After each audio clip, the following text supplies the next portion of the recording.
Overthinking तब होती है जब आप किसी चीज पर, आमतौर पर किसी समस्या या निर्णय के बारे में सोचने में बहुत ज्यादा समय और ऊर्जा खर्च करते हैं, जिससे आप अनप्रोडक्टिव और स्ट्रेसफुल हो जाते हैं। यह वैसा ही है जब आप अपने दिमाग में एक ही तरह के विचार दोहराते रहते हैं, अलग अलग सिनारियोस की कल्पना करते हैं या इस बात की चिंता करते हैं कि क्या हो सकता है। चीजों के बारे में सोचना ठीक है, लेकिन जब आप इसे बहुत ज्यादा करते हैं और यह आपको तनावपूर्ण या अटका हुआ महसूस कराने लगता है, इसे ही ओवरथिंकिंग कहा जाता है। यह ऐसा है जैसे आपका दिमाग कोई क्लियर और मददगार समाधान ढूंढने के बजाय इधर उधर घूम रहा हो। आज इसी समाधान को हम ढूंढने वाले हैं। अगर आपकी भी समस्या अत्यधिक सोच की है, तो आज यह इस समस्या का आखिरी दिन है। नमस्कार दोस्तों, मैं प्रकाश, हमारे इस ऑडियो बुक चैनल में आपका स्वागत है। आज हम बात करने वाले हैं स्टॉप ओवरथिंकिंग किताब के बारे में, जिसे निक ट्रेंटन ने लिखा है। इस किताब के समरी में आप चिंता को कम करने और अपने दिमाग पर नियंत्रण हासिल करने के इफेक्टिव तरीके सीखेंगे। भटकता हुआ मन दुखी मन होता है। अगर आप पिछली घटनाओं को एनालाइज करने और आने वाले पलों के बारे में इस हद तक चिंता करते हैं कि एक मामूली काम पर ध्यान केंद्रित नहीं कर पा रहे हैं, तो आप जरूरत से अत्यधिक सोच रहे हैं। हम में से बहुत से लोग आदतन ओवरथिंकर बन गए हैं, क्योंकि इससे हमें यह भ्रम होता है कि हम जिस समस्या के बारे में ज्यादा सोच रहे हैं, उसके समाधान के बारे में कुछ कर रहे हैं। ऐसी सोच के साथ अत्यधिक सोच से छुटकारा पाना लगभग असंभव है। भले ही आप एक सही प्लान बना लें, लेकिन अगर आपकी चिंता बढ़ेगी तो दिमाग ओवरथिंकिंग करता रहेगा। आपकी चिंता को तेजी से कम करने और दिमाग को नियंत्रण करने के लिए इसकी जड़ों पर काम करना होगा, जो आप इस समरी में सीखेंगे।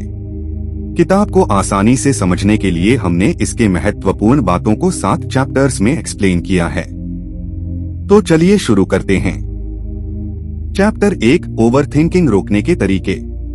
तरीका 1, 5-4-3-2-1। 5-4-3-2-1 तरीका आपके दिमाग को इतनी देर तक डिस्ट्रैक्ट कर देगा कि आप नियंत्रण की फीलिंग दोबारा पा सकें।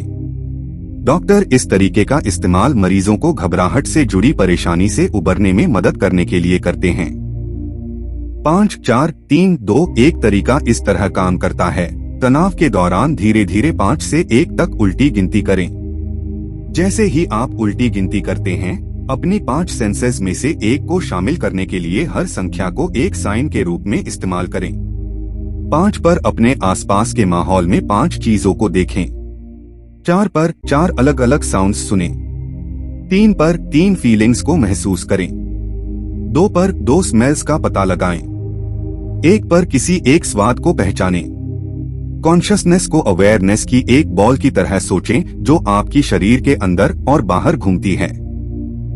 जब आप विचारों में खोए रहते हैं, तो आपकी जागरूकता की बॉल आपके दिमाग के अंदर घूमती है, एक पिन बॉल की तरह चारों तरफ उछलती है और उन सभी सिनारियोस के बारे में सोचती है जिनके बारे में आप सोच रहे हैं। जैसे क्या होगा अगर ऐसा होता तो? क्या होगा अगर ऐसा नहीं होता तो? क्या होगा अगर मैंने चीजें अलग तरीके से की? अगर आप अपने आसपास के किसी सामान की बारीकी, जैसे आपके पास एक लकड़ी के डेस्क की लाइंस और कलर को नोटिस करने में 1 सेकंड का समय लेते हैं, तो आपकी जागरूकता की बॉल आपके दिमाग को छोड़ देती है और डेस्क पर घूमने लगती है। इस तरह 5-4-3-2-1 तरीका को फॉलो करके आप अपनी चिंता को कम करने और नियंत्रण की अनुभूति हासिल करने के लिए अपनी जागरूकता की बॉल को अपने दिमाग से काफी देर तक बाहर रखते हैं। तरीका 2, काउंटर बिलीफ एक्सपेरिमेंट। हर ओवरस्टेटमेंट केस के पीछे एक कमजोर करने वाला बिलीफ होता है। उदाहरण के लिए, अगर आपका दिमाग किसी प्रेजेंटेशन से पहले ओवरथिंकिंग कर रहा है, तो आपको विश्वास करना चाहिए कि आपको और तैयारी की जरूरत है। आप चिंता पैदा करने वाले ओपिनियन को चैलेंज करने के लिए यह स्टेप्स उठाकर ओवरथिंकिंग बंद कर सकते हैं। अपने आप से पूछकर ओपिनियन को क्लियर करें। सबसे पहले अपने आप से पूछें कि मुझे अपने बारे में, दूसरों के बारे में या भविष्य के बारे में क्या विश्वास करना चाहिए। उस कमजोर ओपिनियन को उलटकर एक अपोजिट बनाएं। अगर आप मानते हैं कि मैं इस प्रेजेंटेशन के लिए तैयार नहीं हूं, तो इसका अपोजिट है मैं इस प्रेजेंटेशन के लिए अच्छी तरह से तैयार हूँ। अपोजिट का एनालिसिस करके एक अपोजिट प्रयोग को चलाएं, कम से कम 1 मिनट ऐसे जिए जैसे अपोजिट वर्ड सच है। अगले 60 सेकंड इस विश्वास के साथ जिए कि आप अपनी प्रेजेंटेशन के लिए अच्छी तरह से तैयार हैं। अपने नए ओपिनियन का समर्थन करने के लिए सबूत देखें। इस ओपिनियन का समर्थन करने के लिए इससे जुड़ी अपनी पिछली परफॉर्मेंस के बारे में सोचें।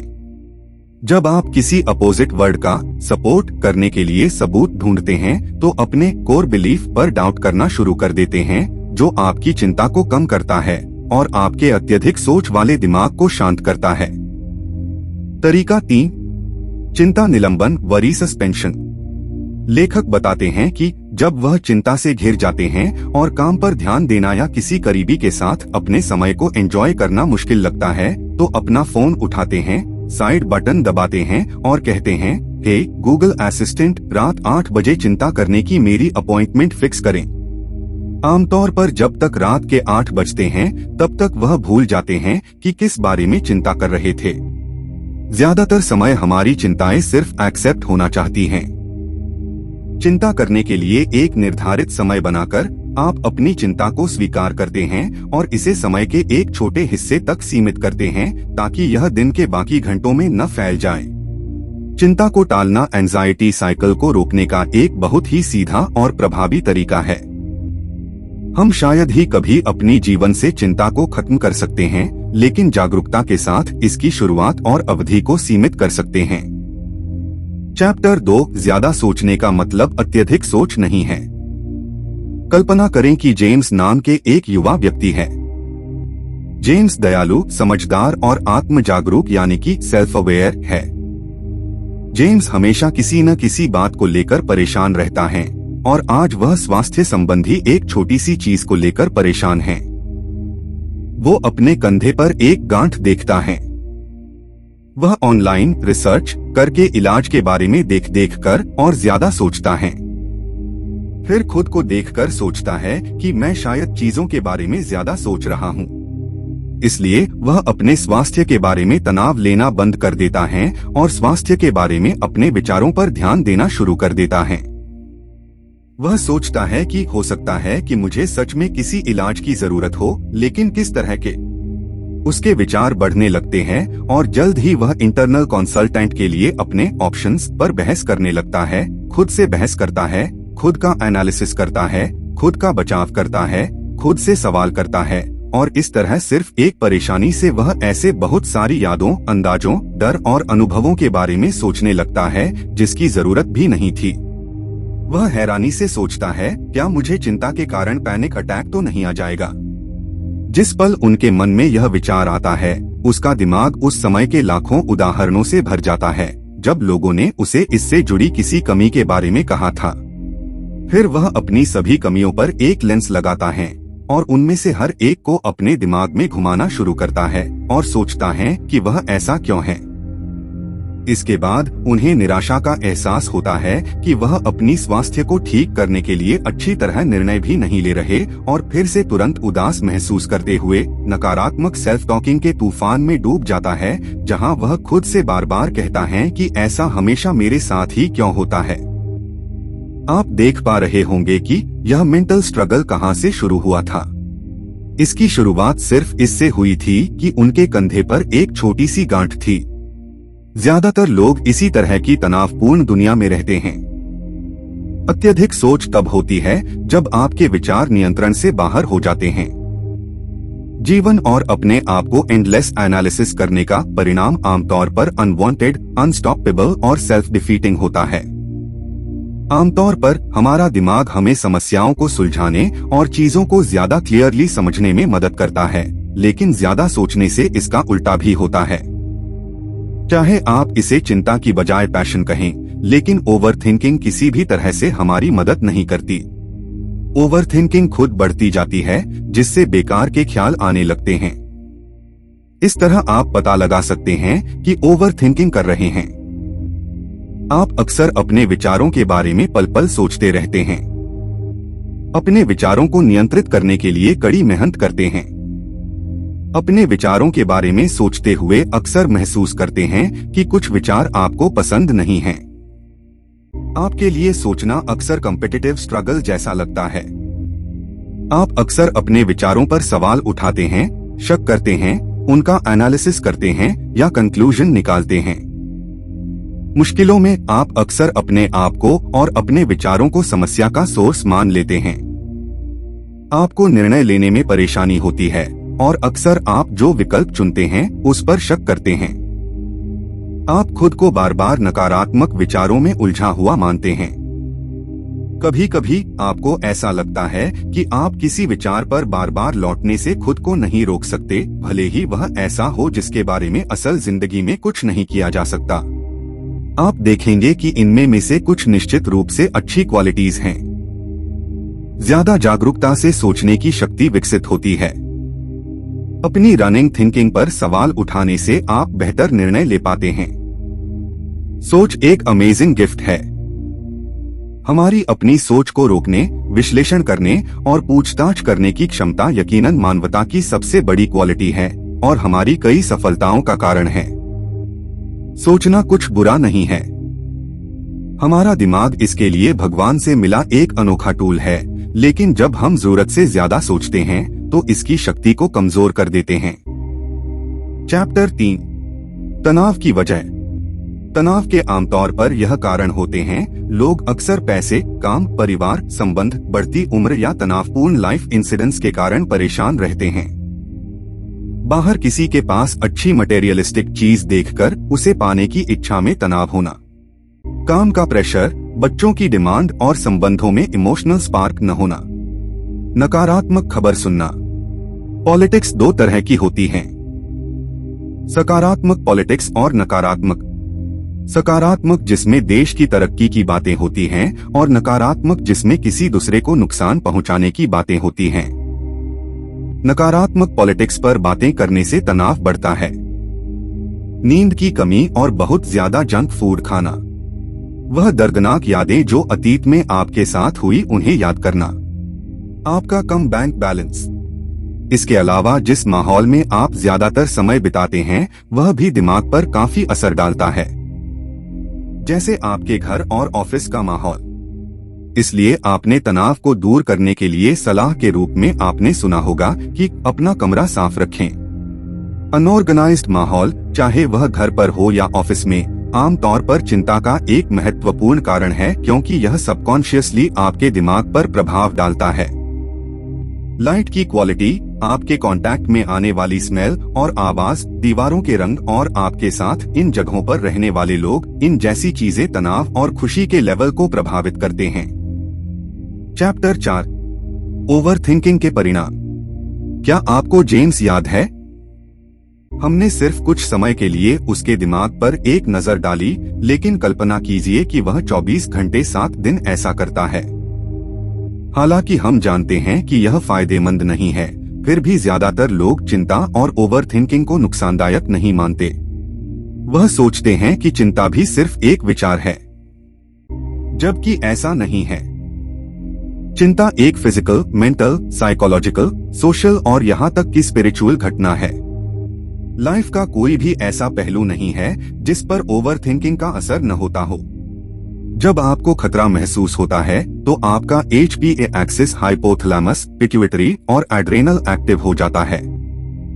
आपका दिमाग न्यूरोट्रांसमीटर और हार्मोन ट्रिगर करता है ताकि शरीर पर प्रभाव पड़े और आप खतरे से लड़ने या बचने के लिए तैयार हो जाएं।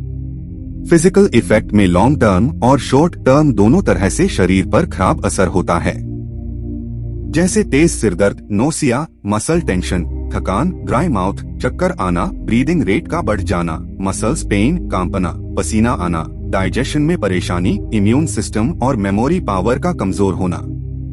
हमारे शरीर को ज्यादा तनाव को सिर्फ कुछ समय तक सहन करने के लिए डिजाइन किया गया है, लेकिन लंबे समय तक स्ट्रेस, हार्ट की बीमारी, नींद में कमी, हार्मोनल डिसरेगुलेशन जैसी स्वास्थ्य समस्याओं का कारण बन सकता है। मेंटल और साइकोलॉजिकल लेवल पर थकावट, घबराहट, चिड़चिड़ापन, ध्यान केंद्रित करने में परेशानी, मोटिवेशन की कमी, सेक्सुअल डिजायर और भूख में बदलाव, बुरे सपने, डिप्रेशन, नियंत्रण से बाहर महसूस करना और जीवन के लिए डिसइंटरेस्ट होने लगता है। इसके अलावा टेंशन, नकारात्मक सोच, घातक सेल्फ टॉक को मजबूत करती है और हमारे कॉन्फिडेंस को कम करती है। सामाजिक और पर्यावरणीय स्तर पर करीबी रिलेशनशिप को निभाने में दिलचस्पी की कमी होना, काम पर खराब प्रदर्शन, दूसरों के लिए चिड़चिड़ापन, सार्वजनिक रूप से लोगों से इंटरैक्ट न करना और नशे की लत या नुकसानदायक गतिविधियां में शामिल होने जैसी परेशानी होने लगती हैं। जो इंसान लगातार तनाव में रहता है वह जीवन में मीनिंग और खुशी को खोना शुरू कर देता है, इसके लिए प्लान बनाना बंद कर देता है, दूसरों के चैरिटी वाले काम नहीं कर पाता है और सबसे जरूरी जीवन के लिए अपना जीने का मोटिवेशन खो देता है। अगर आप लगातार ज्यादा सोचते हैं तो आपके शरीर में कोर्टिसोल और दूसरे तनाव हार्मोन बढ़कर आपको परेशान करने लगेंगे और आपको और भी ज्यादा सोचने पर मजबूर करने लगेंगे, जिससे तनाव बढ़ सकता है और आपके अपने जीवन के बारे में महसूस करने के तरीके में बदलाव आ सकता है। तब आप अपने लिए गलत विकल्प चुन सकते हैं, जैसे देर तक जागना, खराब खाना खाना या चुप रहना। जब हम अत्यधिक सोचते हैं तो मामूली चिंता को ज्यादा नकारात्मक बना देते हैं। इससे चिंता के जाल में फंस जाते हैं और एक बुरी आदत को मजबूत कर लेते हैं, जिसका जीवन, दिमाग, शरीर और आत्मा के हर पहलू पर खराब असर पड़ता है। हम सभी के सोचने और उसे एनालिसिस करने के तरीके अलग अलग होते हैं, लेकिन जिस पहलू पर हमारा सबसे ज्यादा नियंत्रित है वह यह है कि हम अपने अनुभवों को एनालिसिस कैसे करते हैं और आगे बढ़ते हैं। अभ्यास के साथ आप भी अपने दिमाग को अपने पक्ष में काम करने, चीजों को अलग ढंग से देखने और लगातार चिंता का विरोध करने के लिए तैयार कर सकते हैं। चैप्टर 5, तनाव प्रबंधक के 4 A's। ओवरथिंकिंग के तूफान में यह मेथड्स एक जीवन सेफ्टी बोट की तरह है। यह मेथड्स हैं अवॉइड, ऑल्टर, एक्सेप्ट और अडैप्ट। जीवन के हर तनाव से डील करने में यही 4 मेथड्स काम आते हैं। अवॉइड तो सबसे पहली चीज है अवॉइड। यह सुनने में आसान लगता है, लेकिन जीवन में बहुत सी परेशानियां हैं जिनसे आप आसानी से दूर नहीं जा सकते हैं। हम जीवन में हर चीज को नियंत्रित नहीं कर सकते, लेकिन आप अपनी शर्तों को प्रबंध कर सकते हैं ताकि आपको तनावपूर्ण माहौल में या तनावपूर्ण लोगों के साथ न रहना पड़े। इस बारे में सोचें कि आपके आसपास के माहौल में आप किससे तनावपूर्ण हो रहे हैं और आप इसे कैसे नियंत्रित कर सकते हैं या पूरी तरह दूर कर सकते हैं। इसके लिए कुछ इस तरह कर सकते हैं। मान ले सैटरडे को रिटेल आउटलेट में बहुत भीड़ होती है, तो आप अपनी शॉपिंग के समय को कम भीड़ वाले समय के लिए रीस्केड्यूल कर सकते हैं ताकि आप अपनी वीकली शॉपिंग सबसे शांत समय पर कर सकें। इस तरह अगर आप इसे टाल देते हैं तो बिजी सुपरमार्केट के तनाव को नियंत्रित करने की कोई जरूरत ही नहीं होगी। ठीक इसी तरह आप तनावपूर्ण लोगों से भी बच सकते हैं। अगर आपको लगता है कि जब आपकी फैमिली हॉलिडेज के समय आपके साथ रहने आती है तो आपका तनाव बढ़ जाता है, तो उन्हें पास के किसी रूम में ठहराने का तरीका ढूंढें या ऐसी किसी भी गतिविधि की प्लानिंग करने से बचें जहां आप घंटों एक कमरे में एक साथ अकेले हों और आपके पास एक दूसरे को तनाव देने के अलावा कोई काम न हो। जब आप तनाव से बचते हैं तो जिम्मेदारियों से भाग नहीं रहे होते या असल समस्याओं से इनकार नहीं कर रहे होते। आप बस उस तनाव को नहीं कहना सीख रहे हैं जो अनावश्यक और नुकसानदायक है। आप उन स्थितियों और लोगों को हमेशा ना कह सकते हैं जो आपके रिसोर्सेस से बहुत ज्यादा डिमांड करते हैं। वे रिसोर्सेस मेंटल एनर्जी, अटेंशन, पैसे और आपका समय हो सकते हैं। अगर जीवन में कोई चीज आपका सारा समय बर्बाद कर रही है तो उसे नो कहने से रुके नहीं। ऑल्टर, अपना वर्क स्केड्यूल देखें और उन 2 या 3 चीजों से छुटकारा पाएं जो बहुत जरूरी नहीं हैं। इसके लिए वह काम किसी और को सौंपें या किसी और को जिम्मेदारी लेने दें। तो अगली बार जब आप किसी तनावपूर्ण स्थिति का सामना करें तो अपने आप से पूछें, क्या मैं इस पूरी चीज से बच सकता हूँ? अगर आप कर सकते हैं तो करें। अगर ऐसा नहीं कर सकते हैं तो उस स्थिति को बदलने के तरीके ढूंढें। आपके पास हमेशा दूसरों से अपना व्यवहार बदलने के लिए कहने का विकल्प होता है। उदाहरण के लिए, अगर बार बार आपके बाल आपके अनुसार नहीं काट रहा तो उन्हें ठीक से काटने के लिए कहें। चुपचाप परेशानी को सहने के बजाय अपनी जरूरतों और अनुभूतियों को सीधे कम्युनिकेट करें। अगर आप अपने दोस्त को साफ साफ यह नहीं बताते हैं कि उसके बेवकूफी वाले चुटकुले आपको ठेस पहुंचाते हैं, तो चुपचाप बैठकर उसे सुनने की बजाय उसे यह बताएं कि आप कैसा महसूस करते हैं और उसे रुकने के लिए कहें। हम जीवन में हर तनाव से बच नहीं सकते हैं, लेकिन ये घटनाएं कैसे होते हैं, इसमें हमारा ही योगदान होता है। स्ट्रेस कम करने के लिए लोगों से बात करें। इसके अलावा अगर आप उस स्थिति को टाल नहीं सकते, तो उस समय को पास करते हुए तनाव टालने का तरीका अपनाएं। उदाहरण के लिए, अगर सैटरडे को ही स्टोर पर जा सकते हैं, उसके अलावा समय नहीं मिल पाता, तो अपने फोन पर हमारी ऑडियो बुक चलाएं और शॉपिंग करते समय इसे सुनें। अगर आप किसी बोरिंग पार्टी में जाने को टाल नहीं सकते, तो जाएं, लेकिन शुरुआत में क्लियरली कह दें, दुर्भाग्यवश मुझे 1 घंटे में जाना होगा। इस तरह जिस तनाव से आप बच नहीं सकते, तो अपने आप से पूछें कि आप इसे बदलने के लिए क्या कर सकते हैं। अगर आपका जवाब ज्यादातर ना है, तो आपको एक कदम आगे बढ़कर इसे स्वीकार करने की जरूरत होगी। एक्सेप्ट सबसे पहले, अगर आप किसी चीज को नापसंद करते हैं, तो इस बारे में क्लियर रहें। स्वीकारना का मतलब यह दिखावा करना नहीं है कि आप वैसा महसूस नहीं करते जैसा आप महसूस कर रहे हैं, बल्कि वही दिखाना है जो आप सच में महसूस कर रहे हैं। उदाहरण के लिए, आपके पार्टनर ने रिसेंटली मैसेज के द्वारा आपसे संबंध तोड़ लिया है और आप उसके इस निर्णय के बारे में बहुत कुछ नहीं कर सकते, तो अपनी अनुभूति को शेयर करने के लिए किसी दोस्त को फोन करके स्थिति को स्वीकार करने पर काम कर सकते हैं। अगर स्थिति ऐसी है जिसमें आपके साथ इनजस्टिस हुआ है, तो एक्सेप्ट करके माफ कर दें। याद रखें कि माफ करना एक ऐसी चीज है जो आप अपने लिए करते हैं, न कि दूसरे इंसान के लिए। जब आप माफ करते हैं, तो आप दूसरे इंसान पर नाराजगी जताने और उसे ब्लेम करने के तनाव और बर्बाद होने वाली ऊर्जा से खुद को आजाद कर रहे होते हैं। कभी कभी हम खुद बाहरी स्थितियों को नहीं बदल सकते, लेकिन उस समय आप यह देख सकते हैं कि अंदर से उनके बारे में कैसे बात करनी है और सकारात्मक लहजे का इस्तेमाल करना है। उदाहरण के लिए, यह कहने के बजाय, मैं अपने एग्जाम्स में फेल हो गया और अपनी फैमिली का पैसा बर्बाद कर दिया, मैंने भी बहुत मेहनत की, इसके बावजूद पास नहीं हुआ, मैं कितना बेवकूफ हूँ, आप कह सकते हैं, मैंने गलती की है और मैं इससे खुश नहीं हूँ। लेकिन यह एक घटना मुझे परिभाषित नहीं करता। मैं इन गलतियों से सीखकर आगे बढ़ूंगा और अगली बार बेहतर प्रदर्शित करूंगा। एक्सेप्टेंस का मतलब यह नहीं है कि जो हुआ उससे हम सहमत करते हैं या आपको यह पसंद है और इसे बदलने की कोशिश नहीं करनी चाहिए। इसका मतलब सिर्फ यह है कि हम उस चीज को शांति से स्वीकार करते हैं जिसे आप हकीकत में नहीं बदल सकते, इसलिए उस पर ध्यान केंद्रित करें जो आप कर सकते हैं। अडैप्ट लॉन्ग टर्म में, अगर आप कस्टमाइजेशन कर सकें तो तनाव को बहुत अच्छी तरह से मैनेज कर सकेंगे।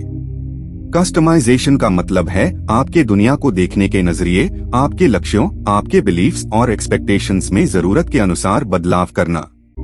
किसी ऐसे इंसान की तरह न बने जो परफेक्शनिस्ट मानसिकता का है और हमेशा परफेक्शन के चक्कर में इसलिए तनाव में रहता है क्योंकि वह अक्सर अपने तय किए हुए स्टैंडर्ड्स को पूरा नहीं कर पाता। तो तनाव को खत्म करने का सबसे अच्छा तरीका यह नहीं है कि वे सुपरमैन बनने का रास्ता ढूंढें, बल्कि अपनी एक्सपेक्टेशंस को कम करें ताकि उसकी नई एक्सपेक्टेशंस ज्यादा सूटेबल और हकीकत के अनुसार हों। स्ट्रेस को अपनाने का मतलब है कि आप जिंदगी का बेहतर ढंग से सामना करने के लिए खुद को बदल लें। इसके लिए होपलेस विचारों में शामिल होने से इनकार कर दें और जानबूझकर ज्यादा ऑप्टिमिस्टिक बनने की अभ्यास करें। इस तरह सिर्फ नजरिए बदलने से आप अक्सर अपने मानसिकता को फ्लेक्सिबल बनाते हैं, जिससे परेशानी में भी मौके नजर आने लगते हैं। क्योंकि जब हम तनाव फ्रेंडली हो जाते हैं तो खुद को मजबूत बनाने के तरीके ढूंढते हैं। इसके लिए हर दिन उन सभी अमेजिंग चीजों की थैंक यू लिस्ट बनाने की आदत डालें जो आपको असल जिंदगी में मिली हैं। इसके अलावा एफर्मेशन करें कि आप मजबूत हैं और विपरीत परिस्थितियों से डील कर सकते हैं। अगर आपके पास इस तरह की शक्तिशाली अप्रोच, विचारों और मोटिवेशन है तो आप कॉन्फिडेंस से स्थितियों का सामना कर सकते हैं और इस मानसिकता के साथ जीने से पर्सनालिटी बेहतर बनती है। तो ये हैं स्ट्रेस मैनेजमेंट के 4 प्रिंसिपल्स। जब आप खुद को तनाव में महसूस करें तो रुकें और उसे देखें। स्थिति चाहे कितनी भी तनावपूर्ण हो, आपके लिए सक्रिय इसे डील करने का तरीका हमेशा मौजूद होता है। आप तनाव के सामने हेल्पलेस नहीं हैं, आपके पास टूल्स मौजूद हैं। इन टूल्स का इस्तेमाल करने के लिए बस थोड़ी सी जागरूकता की जरूरत है। उदाहरण के लिए, वर्क प्लेस पर कोई कोलीग आपको हर दिन तनाव देता है, तो चुप रहने के बजाय रुकें और पूछें कि क्या आप कोलीग से बच सकते हैं। कैफेटेरिया में उनसे मिलने से बचने के लिए अलग समय पर लंच करें या फिजिकली उनसे दूर बैठें। लेकिन मान लीजिए कि आप वीकली मीटिंग्स में उनका सामना करने से बच नहीं पाते, यहीं पर वे अक्सर आपको परेशान करते हैं या आपके आइडियाज चुरा लेते हैं, तो आप स्थिति को बदलने के तरीकों के बारे सोचें। जैसे आप मीटिंग से जल्दी बाहर कैसे निकल सकते हैं। आप अपने कोलीग से पर्सनली बात करें और अपनी चिंताओं को शेयर करें कि मैं आपके इस व्यवहार से मीटिंग में अनकंफर्टेबल महसूस करता हूं। जब आप मुझे रोकते हैं तो लगता है कि मुझे रिजेक्ट कर दिया गया है। अगली बार मीटिंग में आप अपने आइडियाज शेयर करें और कृपया मुझसे थोड़ा सीमा में रहें। अगर इनमें से कुछ भी हकीकत में संभव नहीं है तो स्थिति को स्वीकार करें। किसी करीबी दोस्त से अपनी निराशा के बारे में बात करें या अपने आप को यह हकीकत समझाएं कि उस कोलीग का नेचर ही ऐसा है, वह सभी को परेशान करता है, इसलिए उसे व्यक्तिगत रूप से न लें। अंत में आप ज्यादा आत्मविश्वासी और आउटस्पोकन व्यक्ति बनने पर काम करके उसे काबू कर सकते हैं। जब आपको यह एहसास हो जाए कि मीटिंग में आपको भी बोलने का उतना ही हक है जितना किसी और को, तो आप आत्मविश्वास से कहें कि मैं अभी बोल रहा हूँ, कृपया आप बाद में अपनी बात कह लेना और जारी रखें। इससे आप ओवरथिंकिंग को रोक सकते हैं। चैप्टर 6, तनाव डायरीज और जर्नल्स का इस्तेमाल करें। अपने रोज के अनुभवों के बारे में ज्यादा जागरूकता लाने का एक कठोर तरीका है कि इसे लिख लें। ज्यादा सोचने से कभी कभी ऐसा लगता है कि आपके दिमाग में एक साथ लाखों चीजें चल रही हैं और यह तय करना मुश्किल हो जाता है कि आपकी चिंता के पीछे सच में कौन सा कारण है। एक तनाव डायरी आपके ट्रिगर्स और उन पर आपके रिस्पॉन्सेस को क्लियर करने में आपकी मदद कर सकती है। वहां से आप अपने तनाव के स्तर को प्रबंध करने के लिए सक्रिय कदम उठाना शुरू कर सकते हैं। एक तनाव डायरी आपके तनाव स्तर और उससे जुड़ी जानकारी का एक रिटन रिकॉर्ड है, जिसे आप बाद में एनालाइज कर सकते हैं और तनाव को प्रबंध करने के लिए कदम उठा सकते हैं। हम सभी को जीवन में कुछ तनाव की जरूरत होती है और कुछ तनाव को खत्म करने की जरूरत होती है, इसलिए यह डायरी आपको क्लियरली यह पहचानने में मदद करेगी कि कौन सा तनाव आपके लिए ठीक है और कौन सा नहीं। हर एंट्री को समय और डेट के साथ रिकॉर्ड करें और आप अभी कैसा महसूस कर रहे हैं उसके आधार पर अपने आप को रेटिंग दें। उदाहरण के लिए, बिल्कुल भी तनाव न होने पर 1 और बहुत ज्यादा तनाव के लिए 10 की रेटिंग दें। तनाव मेजर के लिए अपने फिजिकल सिम्टम्स को नोट कर सकते हैं। यह भी ध्यान दें कि वह तरीका तनाव को मापने के लिए कितना प्रभावशाली है। फिर हाल में हुए किसी भी तनावपूर्ण घटना पर ध्यान दें और साथ ही यह देखने की कोशिश करें कि आपकी वर्तमान स्थिति का क्या कारण है। अंत में ध्यान दें कि आपने घटना पर कैसा प्रतिक्रिया दिया और परिणाम क्या था। उदाहरण के लिए, पिता के कंधे की सर्जरी के बारे में एक तनावपूर्ण मैसेज प्राप्त हुआ। यह देखकर थोड़ा थोड़ा थका हुआ महसूस होने लगा। पेट में अजीब सा महसूस होने लगा। काम पर ध्यान केंद्रित करने में परेशानी होने लगी। आपको लगता है कि ऐसा इसलिए महसूस हो रहा है क्योंकि आपको उनके साथ कुछ बुरा न हो जाए इसकी चिंता है, इसलिए आप मैसेज का रिप्लाई देने से बच रहे हैं, लेकिन आपको पता है कि इससे समस्या और भी बढ़ सकती है। हर बार जब आपको अपना मूड बदलता हुआ महसूस हो या जब काफी तनाव हो तो कहीं लिख लें। कुछ दिनों या 1 हफ्ते बाद उस डायरी को लें, फिर उसे विश्लेषित करते हुए तनाव पैटर्न को ढूंढें। जैसे तनाव के सबसे कॉमन कारण क्या हैं, यानी आमतौर पर तनाव में अचानक मूड बदलने से पहले क्या होता है और इन घटनाओं ने पिछले दिनों आपकी प्रोडक्टिविटी को कैसे प्रभावित किया। आपने इन घटनाओं पर इमोशनली और प्रैक्टिकली कैसे प्रतिक्रिया दिया? और क्या आप जागरूक हैं? क्या आप तनाव के ऐसे लेवल्स की पहचान कर पा रहे हैं जो आपकी उत्पादकता के लिए आरामदायक और फायदेमंद हो? जब आप इस तरह अपनी तनाव डायरी को एनालाइज करते हैं तो रियल डेटा के साथ काम कर रहे होते हैं जो आपको प्रैक्टिकल बदलाव करने में मदद कर सकते हैं। आप कुछ बदलावों के बारे में हैरान होने लगेंगे और तुरंत बदलाव करने में सक्षम होंगे। आपको हमेशा तनाव डायरी रखने की जरूरत नहीं है। हकीकत में कुछ हफ्तों तक इसका इस्तेमाल करने के बाद प्रोसेस ऑटोमेटिक हो जाता है और आप इस चीज की ज्यादा जागरूकता विकसित करने लगते हैं कि कारण क्या है और उसे ठीक करने का प्रैक्टिकल तरीका क्या है। एक बार जब आप अपने जीवन में तनाव के असल कारणों को समझ लेते हैं तो ठीक करने के लिए 4S टेक्निक का इस्तेमाल कर सकते हैं या तनाव को कम करने के लिए अपनी लाइफस्टाइल या शेड्यूल को संगठित करें। अगर आप देखते हैं कि आपका सारा तनाव एक ही इंसान से आ रहा है तो आप उससे रिलेशन के चारों तरफ कुछ लिमिटेशंस लगा सकते हैं। अगर आप देखते हैं कि गुस्सा करने से चीजों को संभालना मुश्किल हो जाता है तो अपने गुस्से को कम करने पर काम करना शुरू करें। अगर आपकी जॉब लगातार चिंता का कारण बनी हुई है तो इसे ठीक करने का अंदाजा लगाकर कुछ समय के लिए छुट्टी ले सकते हैं या जॉब को बदल सकते हैं। जो भी तनाव हो उसे लिखें जरूर, क्योंकि चीजों को लिखने से अपने आप ही तनाव दूर होने लगता है। यह आपको अपने थॉट्स को इकट्ठा करने, प्रॉब्लम्स को सुलझाने और अपनी अंदरूनी आवाज को सुनने में मदद करता है। इस तरह यह डायरी एक थेरेपिस्ट की तरह काम करती है। आपको जो पसंद है और जो आपकी सिचुएशन में काम करता है उसके अकॉर्डिंग जर्नलिंग या एक डायरी का इस्तेमाल करें। अगर आप खराब मूड से जूझ रहे हैं तो आपको ग्रैटिट्यूड जर्नल करना चाहिए। बस रोजाना उसमें 5 ऐसी चीजें लिखें जिनके लिए आप ग्रेटफुल हैं। यह छोटे से छोटी चीज भी हो सकती है, जैसे आपकी सुबह की कॉफी का अच्छा टेस्ट, आज सड़क पर चलते हुए दोस्त से मिलने पर खुशी या नई जीन्स को पहनने से अच्छा महसूस होना। यह तरीका बारीकी से आपका ध्यान आपके रिसोर्सेस और पॉसिबिलिटीज पर शिफ्ट कर देगा और आपके एक्सपीरियंसेस को नया रूप देगा।